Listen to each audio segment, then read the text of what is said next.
Yürü, hünkârımız seninle konuşacak.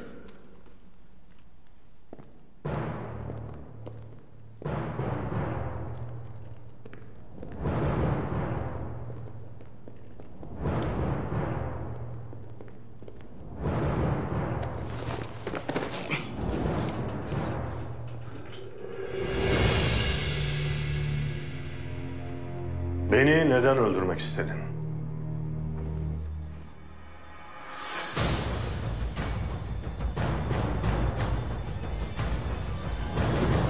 Bu sefer kurtulamazsın. Beni neden öldürmek istersin?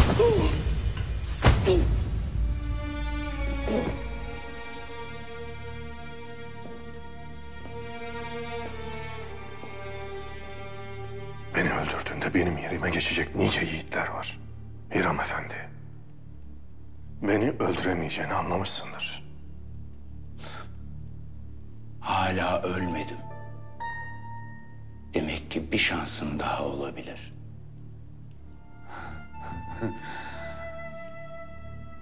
Beni neden öldürmek istersin? Beni öldürmek isteyen bir sürü insan var. Hepsinin bir gayesi var. Bir arzusu var. Birisi beni öldürüp tahta geçmek ister. Birisi beni öldürüp tahta geçip devleti başkası adına idare etmek ister. Birisi payitahtı ister. Birisi Filistin'i ister. Birisi hilafeti kaldırmak ister. Birisi Osmanlı milletini dininden koparmak ister. Hepsinin gayesi, hedefi başka. Peki senin? Sana ne vaat ettiler? Ben katilim. İşim bu. Seni öldürmek için siyasi bir sebebe ihtiyacım yok. Para için öldürüyorsun yani. Evet. Para için. Ama sen beni satın alamazsın. Biraz daha fazla para için. Çalıştığım insanları satmam çünkü ben. Senin paran beni satın alamaz. O zaman biz de seni hatıralarınla satın alırız. Hiram Efendi. Hiram küçük bir çocuktur. Yaratıcısına inanır. İsa'ya inanır. Dünyanın güzelliklerle dolu bir yer olduğunu düşler. Hiram bir manastırda kendini Hristiyanlığa adamışken bir papaz ona yaklaşır. Her gün dayak yer. Hiram tacize uğrar. Sonra bir papaz daha çıkar ortaya. Hiram ilk cinayetini işler. Diğeri kaçar. O artık bir katildir. O günden sonra her kimi öldürdüyse aslında o papazı öldürür. Bu yüzden soğukkanlıdır. Bu yüzden öldürürken düşünmez. Hiram. Bu adamı bana ver. Bu adamı bana ver. Sana bu adamı verecek kudretim var. Yerini de bilirim. Lakin Hiram Efendi, bu adamı sana verirsem sen bana ne vereceksin? Yalvarırım. Yalvarırım. Bu adamı öldürmeyi her şeyden çok istiyorum. Kendi canımdan bile çok istiyorum. Yalvarırım hünkârım. Yalvarırım. Senin canının bizim için hiçbir kıymeti yok. Senden isteyeceğimiz şey için bekle. Hünkârım yalvarırım.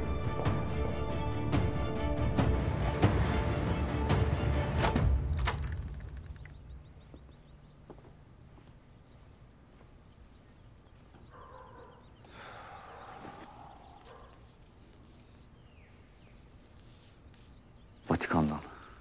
Şifreli mi? Yok.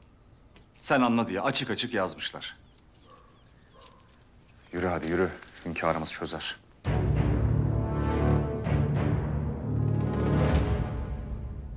Abla. Üzme kendini bu kadar. Hayırlısı buymuş de geç. Hem belki hünkârımız Vasfi Efendi'yi de paşa yapar. Sen ne saf bir kızsın be Fehimi. Mesele paşalık mı sanıyorsun? Kemalettin'i ben paşa diye mi sevdim? Onunla ilk karşılaşmamızda ne paşalığını gördük gözüm ne rütbesini. Tertemiz bir hayaldi yalnızca. Ama şimdi halamın tertipleri yüzünden ellerimle kazıyorum aşkımın mezarını. Kemalettin bana yar olmadı. Naime olacak öyle mi? Ben ne yapacağım? Ne yapabilirsin ki abla? Her şeyi hünkâra anlatacağım.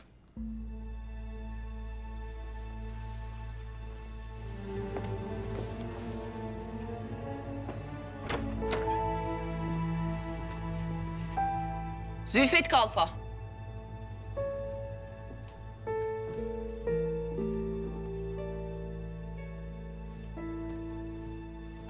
Buyurun Hatice Sultan. Hünkâra huzura çıkmayı arzu ettiğimi söyleyin lütfen. Mühim bir mesele hakkında konuşmam lazım.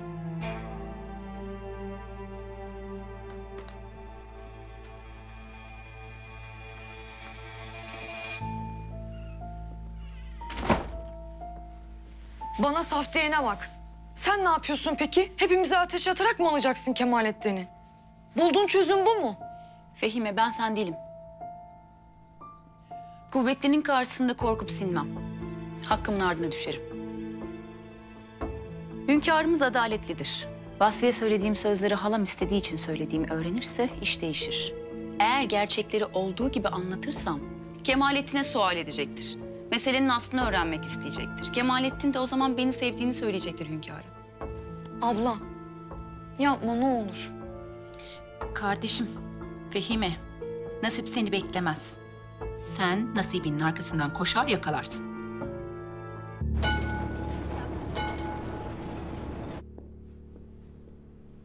Oo, buyurun paşam, buyurun. Sizin için donattık, şereflendirin.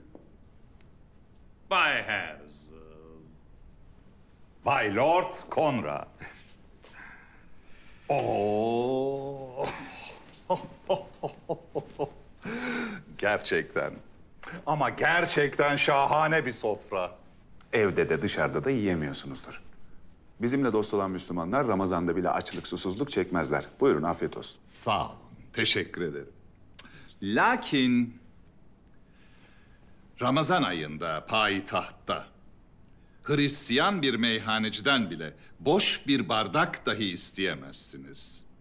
Zira isterseniz yakalanırsınız. Ayıplanırsınız. Ve dahi ayıklanırsınız. Mahmut Paşa, burada gördüğünüz herkes Bay Konrad'ın bağlı olduğu Mason locasına mensuptur. Korkmanıza gerek yok. Bir milleti değiştirmek isterseniz iki şeyden başlarsınız. Yeme içme, giyim kuşam. Bu ikisini değiştirirseniz her şey değişir. Buyurun, dilediğiniz gibi yiyin için paşam. Madem öyle, afiyet olsun.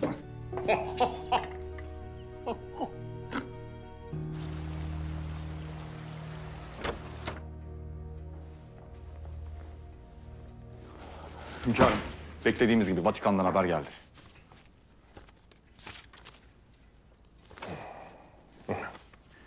Basit bir şifreleme teknikleri var. İşin sırrı şu, gel. En büyük rakamdan aşağı doğru bir çizgi çekersin. Her sayı bir harfe denk gelir. Zor gibi görünse de basit bir usul. Bunların hepsini sana öğreteceğim. Zor zamanlar için öğrenmen lazım. Emredersiniz hünkârım. Sara Hedeya. Nerede paşam? Ne bileyim ben? Ben Sara Hedeya'nın velisi miyim? Biz de sizi Osmanlı'nın en kudretli paşası bilirdik. Yanıldık mı yoksa? Yok, yanılmıyorsunuz. Lakin Mahmut Paşa havadisleri öyle bir anda ortaya saçarak vermez. Tartarak verir. Ne de olsa Osmanlı paşasıyım. Bu yüzden sual ettik paşam. Sara Hedeya nerede? Sara Hedeya sarayda.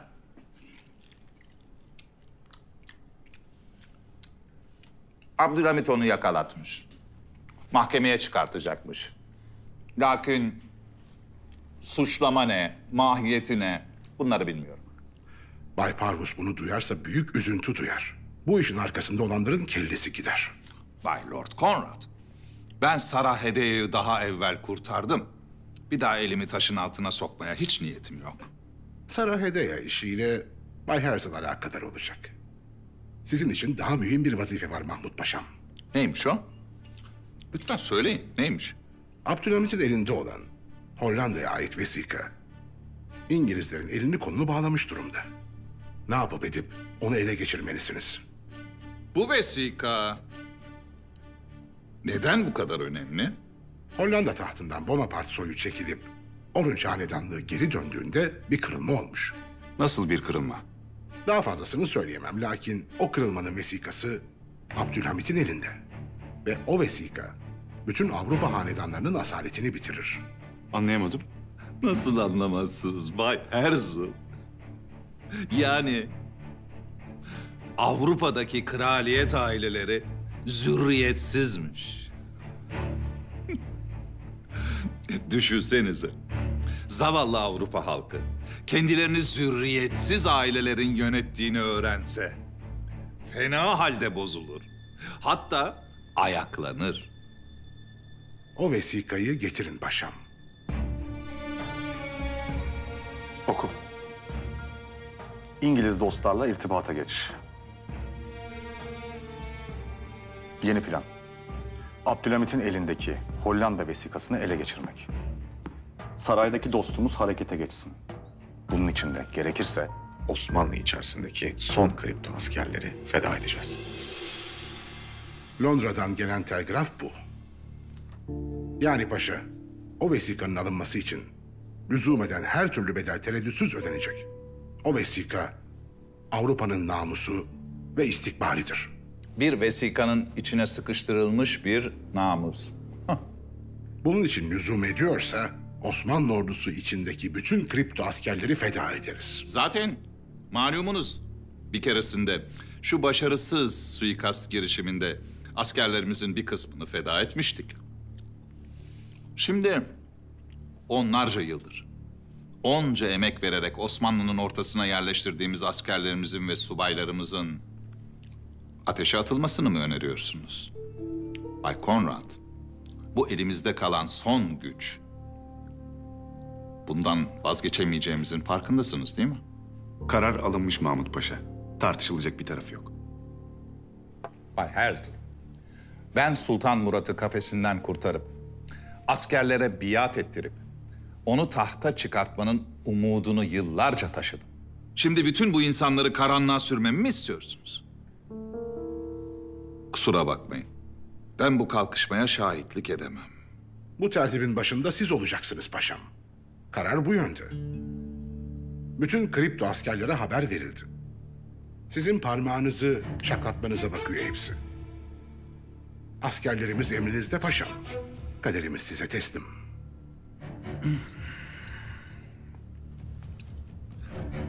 Peki. Bu vesikayı alalım. Alalım almasını ama daha bu vesikanın ne olduğunu bile bilmiyoruz. Ondan geçtim. Abdülhamit zaten bu vesikayı çoktan ulaşamayacağımız bir yere saklamıştır.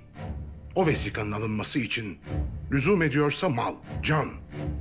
Lüzum ediyorsa ordu. O da yetmedi, bir devlet feda edilecek. Lakin o vesika alınacak paşam.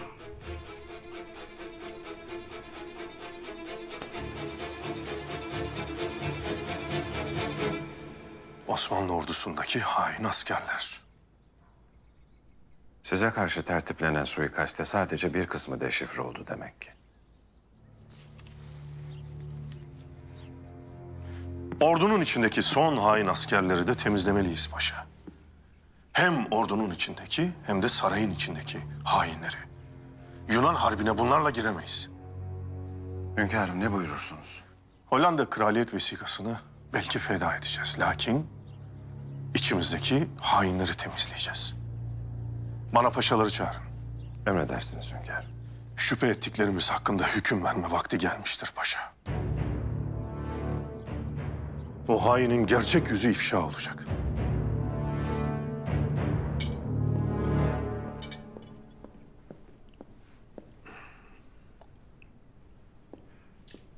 O vesikanın alınması için lüzum ederse muhterem hanımınızdan yardım isteyebilirsiniz. Ne yapacak yani muhterem hanımım? Silah kuşanıp Abdülhamit'e mi sıkacak? Siz de bilirsiniz ki kadınların aklı silahtan daha tehlikelidir. Bakın, bu kraliçenin hususi koleksiyonundan bir broş. Çok nadide bir eser. Bunlar sadece kraliçe için ülke liderlerinin hanımlarına verilir. Anlıyorum. Yani benim gibi bir kralın hanımını alayım. Bizim kralımız sizsiniz paşam. Lakin muhterem hanımınız bu eşsiz broşu görünce Abdülhamit'ten o vesikayı almak için sizinle birlikte mücadele etmekten tereddüt etmeyecektir. Etmez, etmez.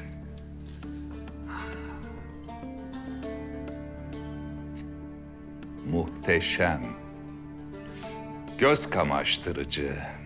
Kraliçemiz gerçekten çok zarif bir kadın. Çok ince bir kadın. Görüşmek dileğiyle. İyi günler paşam. Kim bilir ben bunu kapalı çarşıda kaça okuturum.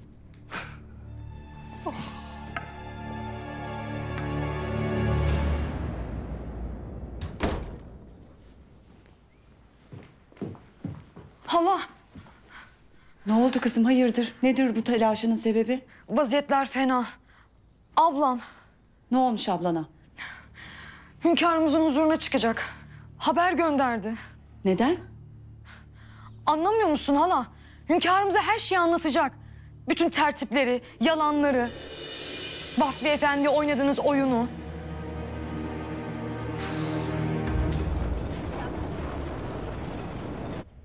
Dostum, yardımına ihtiyacım var. Oldukça çaresiz bir durumdayım. Çaresizliğini dile döktüğüne göre oldukça vahim bir durumdasın. Bay Parbus bana bütün para kanallarını açtı. Filistin'de ve İstanbul'da toprak satın alacaktım. Şirketi kurduğum anlaşmaları yaptım. Lakin Abdülhamit Filistin'deki toprak satışını durdurdu. Bu da yetmezmiş gibi bir de kendi gazetemde bir ilan yayınlamak zorunda bıraktı beni. Ne ilanı bu? Toprak alımı için kurduğumuz şirketin asıl işinin bir dolandırıcılık olduğunun ilanı.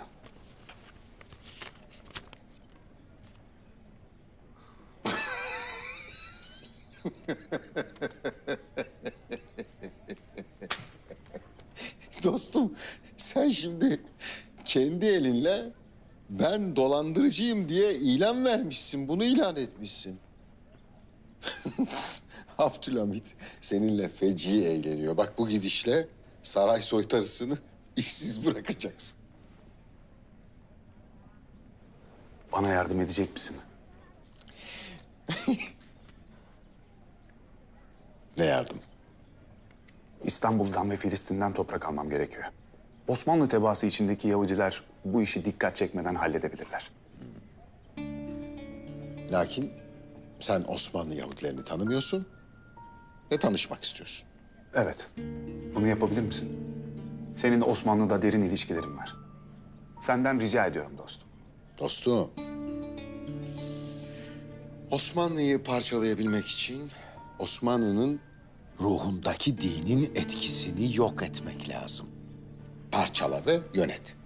Ama önce zihinleri, kalpleri, fikirleri parçalamak lazım. Bunlar çok uzun emeller Karaso. O kadar vaktim yok.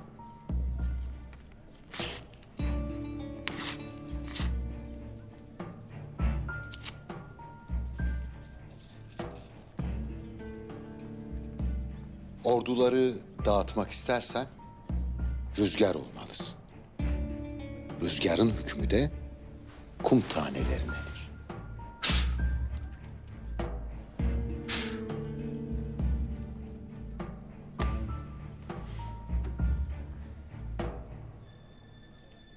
başka türlü zafere ulaşamazsın Herzl.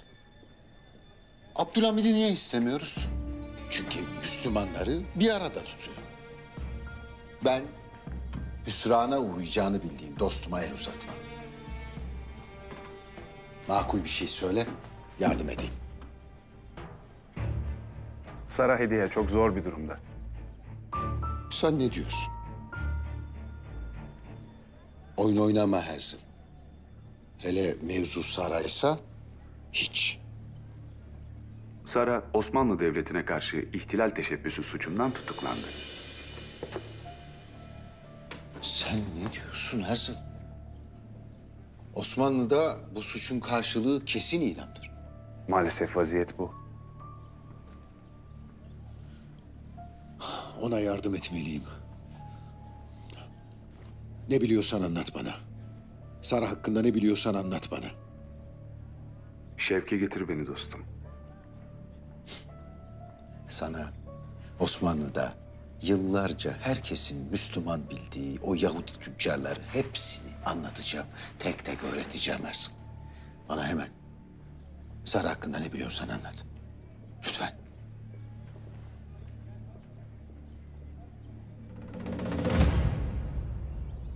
Paşalarım, bu demiryolu meselesi bir talihsizlikle akamete uğramışken müdahale ettik. Mehmet Paşa boşboğazlığıyla az daha her şeyi mahvediyordu hünkâr. Boş boğazlıktan söz ederken boş konuşmamak lazım paşa. Mühendishane-i Humayun'da Türk mühendisleri yetişmektedir. Yakın bir zamanda bu hususta kimseye ihtiyacımız kalmayacak. Lakin şu aşamada demiryolu meselesinde bir ortak bulmamız şart. Bu sebeple İngilizler ve Almanlar ihaleden çekilecekken onları geri döndürdük. Hünkârım, bu İngilizleri geri döndürmeyi nasıl başarabildiniz acaba? Bir vesikayla paşa. Lakin o vesika emin bir yere gönderilecek. Nereye göndereceğiz hünkârım? Kalbimize. Tüm sırların mevcut olduğu yere. Hicaz'a. Mekke'ye gönderilecek. Tahsin Paşa, Surre alayının hazırlıkları başlasın. Hay mübarek alay. Bir hakkın öyledir. Bir hakkın öyledir. Surre alayı bizim Mekke'nin, Medine'nin sahibi değil, hizmetkarı olduğumuzun ispatıdır. Paşalar, yakında bu Surre alayı yola çıkacak. Hac mevsiminde Mekke'ye varacak. Sizden isteğim şudur. Gücünüz yettiğince ikramlarınızı gönderiniz. Gözyaşlarınızı gönderiniz. Dualarınızı gönderiniz. Sizden istediğim budur. Şeyhülislam Efendi. Emredin hünkârım. Kabe'nin yeni örtüsünü hazır ediniz. Harem-i Şerif'te yanacak kandilleri, şamdanları hazır ediniz. Mumları, halıları hazır ediniz. Peygamber Efendimizin beldesini süpürecek süpürgeleri hazır ediniz. O kutlu ocağın kokularını, gül yağını, amberini, sümbülünü hazır ediniz. Biz de tüm payitaht o beldeye hizmet etme şerefine layık olalım. O belde ki kuşlarının saadeti, toprağının huzuru, rüzgarının bahtiyar esişiyle bir hayal beldesidir. Saadet asrının hatıralarını saklar. Rıza Paşam. Emredin hünkârım. Beldemizin muhafızlarının yeni kıyafetlerini, kılıçlarını, silahlarını hazır ediniz. Emriniz olur. Sadrazam Paşa, devletimizin hesap defterlerini, sırlarını hazır ediniz. Ver. Biz de İngilizleri dize getirecek vesikayı göndereceğiz. Emanet emin yerde olmalıdır. Paşalarım, Surre alayının baş hizmetkarı, Surre emini olmayı kim isterse taleplerini bize iletsin.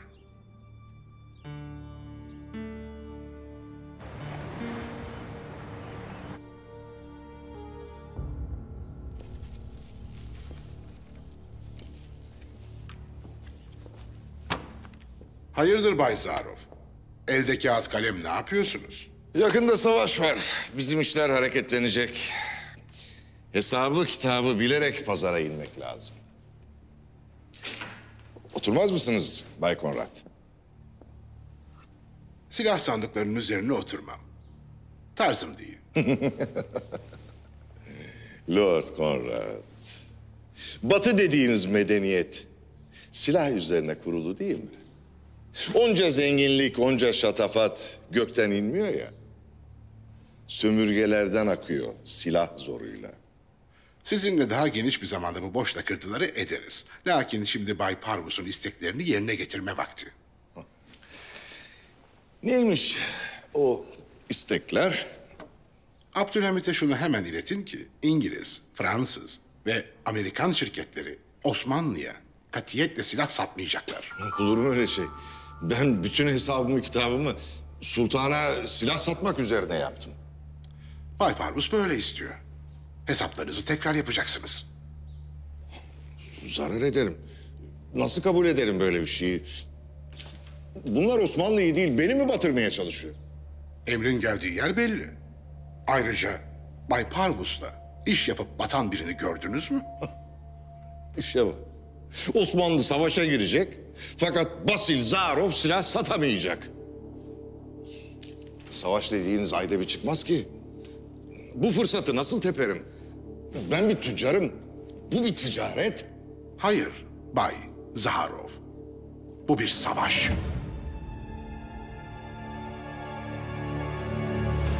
İzzet Paşam, sizi böyle sık sık rahatsız ediyorum. Lakin benim Osmanlı'da sığınabileceğim tek liman sizsiniz. Rahatsızlık ne demek Bay Karasu? Biz dostuz. Osmanlı'nın her paşası pek kıymetlidir. Lakin sizin siyasi ufkunuz, ilmi derinliğiniz çok başka. Sizin gibi siyasi dehalar zor yetişir. Estağfurullah. Öyle, öyle. Herkesin kendine göre meziyetleri var tabii. Paşam, ben sizi siyaseten üstadım kabul ediyorum. Ve eğer üstadım müsaade buyururlarsa kendilerine şahsi bir meselemi açmak, hususi bir mevzuda yardımlarına başvurmak isterim. Buyurun.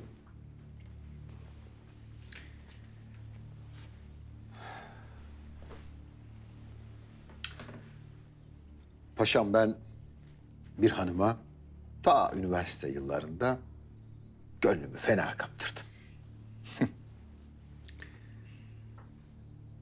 O gün bugündür de peşinde sürüklenip duruyorum.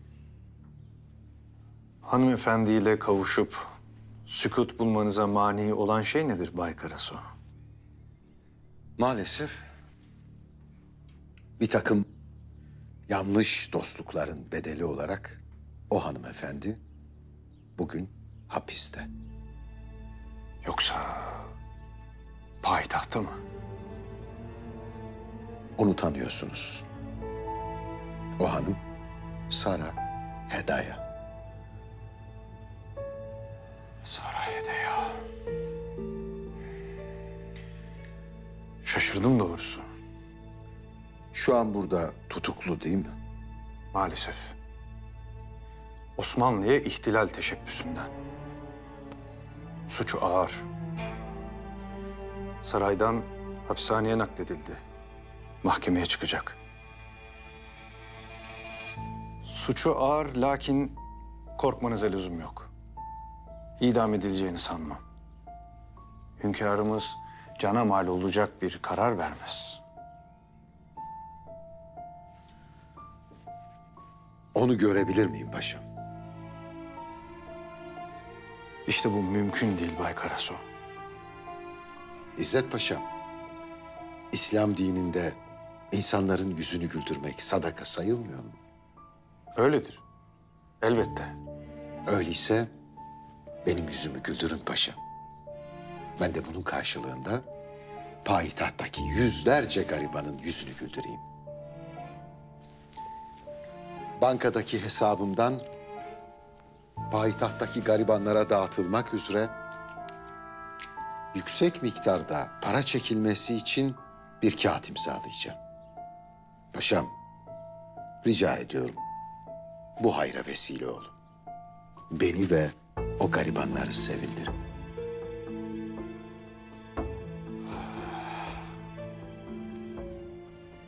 Bir görüşme ayarlayabiliriz belki. 3-5 dakika yalnız. Ben kendi mührümle bir vesika ayarlayayım. Nihayetinde aşık bir dostuma yardım edeceğim. Sara Hanım bence aklanabilir de. Paşam, sizden ricam.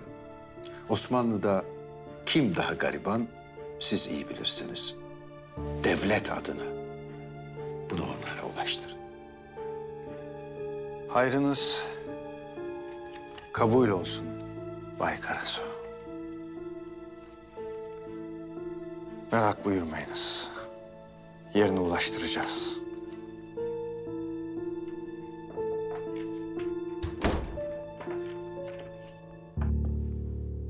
Nankörlük Hatice'm. İnsanı sokak köpeğinden daha aşağılık vaziyete düşürür maazallah. Bu kelamı muhatabı kimse ona söylemez.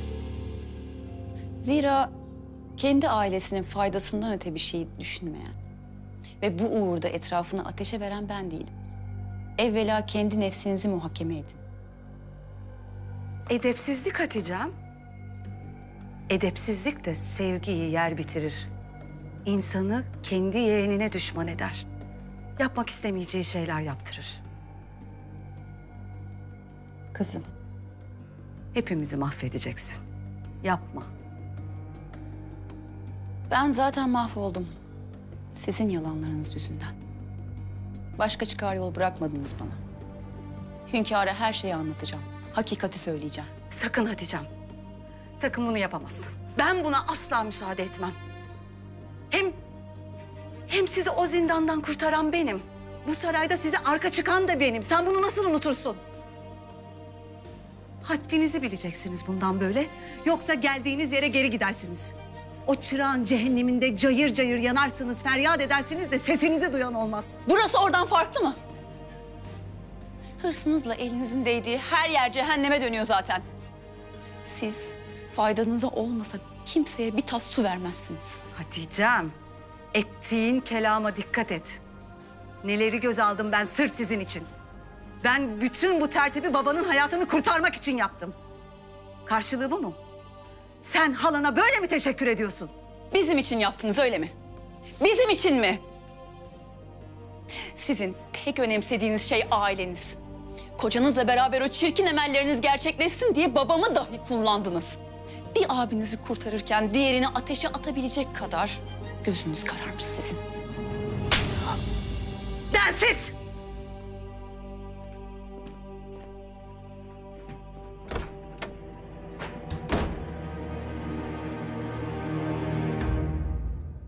Sebahattin. Fırsat ayağımıza geldi. Neymiş o fırsat Pederim? İngilizler bize yalvarıyorlar. Abdülhamit'in Hollandalıları köşeye sıkıştırdığı vesikayı istiyorlar. Neymiş o vesika, ne var içinde? Avrupa'nın karanlık sırrı. Abdülhamit'ten o vesikayı nasıl alacaksın Pederim? Zor mesele. Olmaz o iş, geç sen o iş. Ne yani?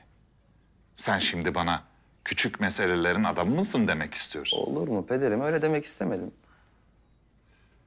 Sebahattin, ben bugüne bugün kraliçenin hediyeler yolladığı istikbalin paşasıyım. Sen cahilsin Sebahattin. Sen hakikaten cahilsin. Şimdi söyle bakalım cahil Sebahattin. Şu soruma bir cevap ver. Surre alayı ne demektir? Öncelikle teessüf ederim Pederim. İşte, herkes biliyor. Ney? Her sene devlet Mekke, Medine'ye seçkin askerlerden bir alay yolluyor. Hediye götürüyorlar. Cahil Sebahattin. Şimdi sen o kadar asker, o kadar deve, o Arap diyarlarına hediye götürmek için mi var zannediyorsun? Ya ne için? Yıllardır emanetlerin yanında devletin en önemli sırları o alayla birlikte götürülür. Lüzum halinde eğer sırlar varsa oradan da alınır. Yani mesele bu kadar mühim, bu kadar derunidir. Yani siz şimdi Avrupalıların vesikası Surre alayıyla mı gidiyor diyorsunuz? Bu şekil düşünüyorum. Peki siz ne yapacaksınız pederim? Surre alayına baskın verip vesikayı mı alacaksınız? Bu sene Surre alayının Surre emini ben olacağım. Alayı korumakla görevli askerler de bir şekilde bizim adamlarımız olacak. Yani alayla birlikte Mekke'ye kadar gidecek misiniz? Yok yok. İlk gece Doğancı Yokuşu'nda konaklayacağız. İşte orada baskın verecekler. Emanetlere kaptıracağız. Bir iki asker ölecek, bazı askerler de kaçışacak. Ben de o baskından canımı zor kurtaracağım. Böylece gazi bir paşa olarak payitahta geri döneceğim. Aman pederim dikkat edin de yine dümenden kendinizi vurmayın. Delik deşik oldunuz vallahi yazık size. Kral olmanın bedeli neyse ödeyeceğiz artık. Güzel, güzel ödeyin. Ama Abdülhamit sizi Surre emini yapmaz ki. Ha. İşte Abdülhamit'i de validen ikna edecek. Peki alim pederim, validemi nasıl ikna edeceksiniz? Ha. Bak cahil oğlum. Şimdi sana bir babanın oğluna verebileceği en mühim bilgiyi veriyorum. Kadınlar 3 şeyle dirilirler. 1, altın. 2, gümüş. Ve 3, süs.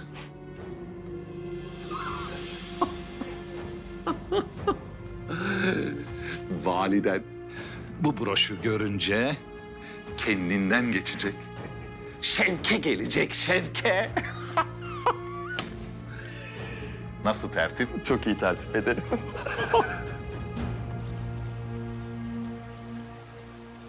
Sizden istediğim silahların temini hususunda bir hesap getirdiniz mi? Maalesef hünkârım, maalesef. İngiliz, Amerikan, Fransız silah şirketleri...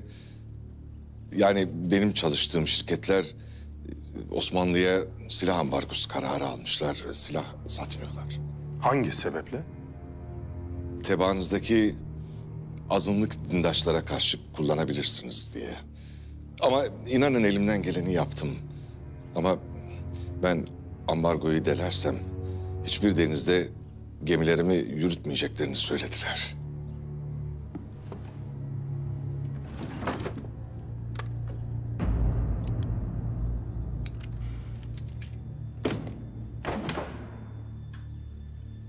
Muğla'da, Osmanlı topraklarında doğdunuz. Bu milletin evladısınız.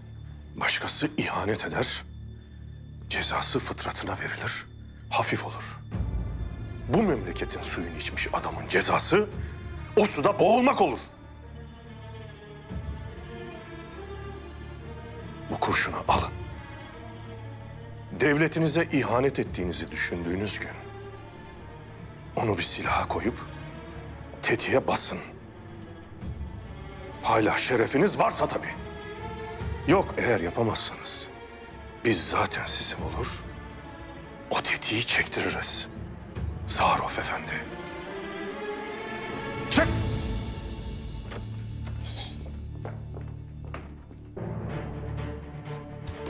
Gördün mü paşa? Bir tek Yunan'la savaşmayız. İngiliz'le, Fransız'la da savaşırız. Bir yandan kraliçe emir verecek, bir yandan papa. Dert, insanlığın son adası Osmanlı'yı yok etmek. Dert, İslam'ın nurunu söndürmek. Hünkârım, ordunun elinde silah vardır, lakin eskidir. Nasıl yenileyeceğiz? Fişekhaneye haber veririz. Yerli silah için başlattığımız çalışmaya hız versinler. Kendi göbeğimizi kendimiz keseceğiz paşa. Hünkâr, harp yakın. Yetiştiremeyiz. Biz yarınki harp için değil, istikbaldeki harp için çalışmalıyız paşa. Onun için çalışmalıyız. Şimdi silah bulmak kolay. Bana Alman ve İngiliz şirketlerinin yetkililerini çağırınız. Demiryolu ihalesini kime vereceğimiz belli oldu. Emri ferman efendimizdendir.